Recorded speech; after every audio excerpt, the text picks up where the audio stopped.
Saya bacakan dulu satu hadis ya. Kalau tufikum amroini lan tadilu ba'di ma intama sabtum kitaballah wa sunnata rasuli. Rasulullah bersabda, saya wariskan kepada kalian dua perkara.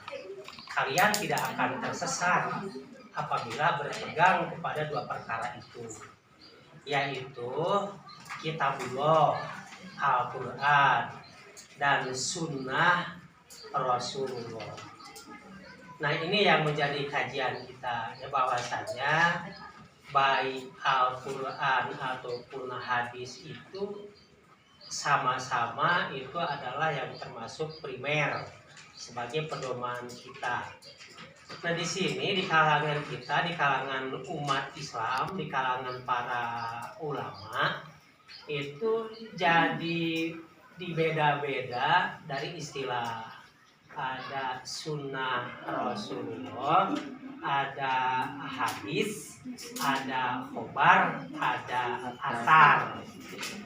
Kesamaannya ada, perbedaannya ada. Nah, di sini perlu ada benang merahnya.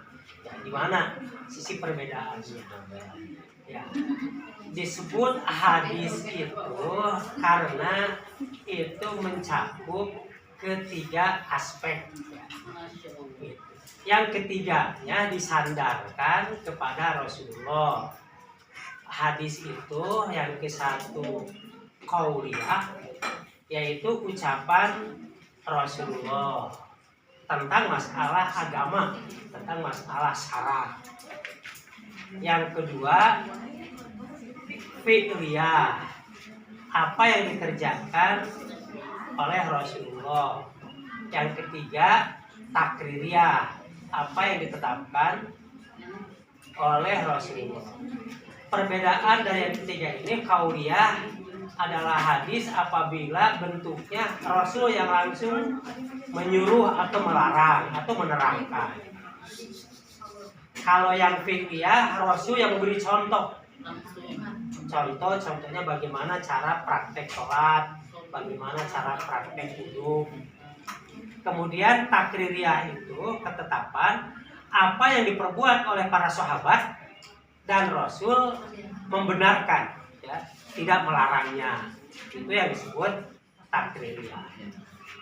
Nah, kemudian benang merahnya di mana perbedaannya dengan sunnah. Dalam hadis yang tadi disebut bukan kata hadis tapi sunnah Rasulullah.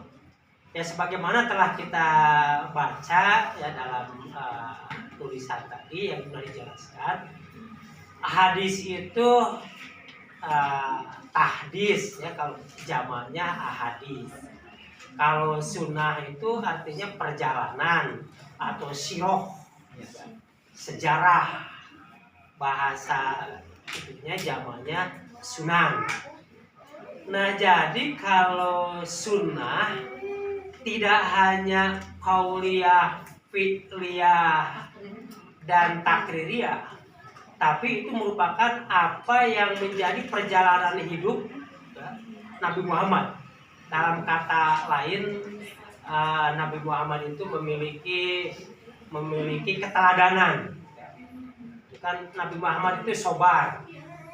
Dia tidak katakan kesobaran dirinya, gitu ya, tapi dapat dilihat, dapat dipantau oleh para sahabat bahwa Nabi Muhammad itu jiwanya sobar. Nabi Muhammad sangat kasih sayang kepada istri-istrinya, walaupun 12 istrinya. Semuanya mendapatkan giliran. Nah, itu sunnah. Itu sunnah, ya. Ya, kan jelas contohnya. Contoh sunnah bagaimana? Contoh sunnah itu diantaranya Nabi Muhammad itu poligami, ya, istrinya 12. Kemudian contoh sunnah itu juga Nabi Muhammad berjuang periode Makkiyah, periode Madaniyah. Periode Makkiyah kurang lebih 12 tahun. Periode Madaniyah 10 tahun. Di periode Makkiyah itu lebih fokus kepada tauhid, ya. Dan periode Madaniyah itu lebih fokus kepada hukum dan tatanan sosial. Nah, di sini benang merahnya antara hadis dan sunnah. Kemudian ada istilah khobar dan ada asar. Khobar itu berita, itu lebih umum ya. Baik disandarkan kepada Rasul ataupun disandarkan kepada sahabat atau disandarkan kepada tabi'in. Semua berita itu disebut khobar. Nah, kita jangan terbalik dengan istilah khobar dalam nahwu sorof ya. Ya betul. Dalam nahwu sorof itu ada khobar ya. Ada khobar. Itu dalam ilmu hadis juga ada khobar. Tapi lebih kepada kita bahasanya habar. Tapi sebenarnya penulisannya sama. Kemudian yang satu lagi asar. Ini sudah jelas tadi dari berbagai macam referensi, dari berbagai macam latar belakang ilmu, itu kesimpulannya bahwa asar itu hanya disandarkan kepada sahabat atau kepada tabi'in.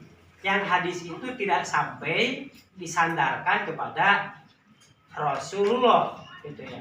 Nanti bisa ada dari mana kita mengetahui bahwa ini asar, bahwa ini hadis sahih, itu bisa dilihatnya dari mustalahul hadis. Itu ada matan, ada sanad, ada rawi, gitu ya. Nah, kita kalau mengetahui ada kaitannya antara perawi dengan perawi, kalau sampai kepada Nabi, maka begitu hadis bisa sahih, bahkan kalau banyak beberapa hadisnya itu menjadi mutawatir ya. Tetapi kalau penelitian dalam mustalah hadis, penelitian baik rijalul hadisnya ataupun meneliti sanad rawinya, itu tidak nyampe kepada Rasulullah, tapi hanya nyampe kepada tabi'in atau sahabat, maka itulah yang disebut asar.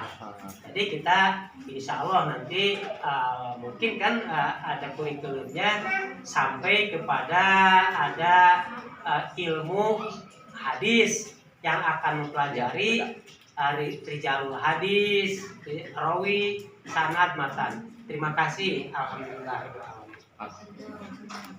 Masya Allah. Mas jawab saya. Jawab saya.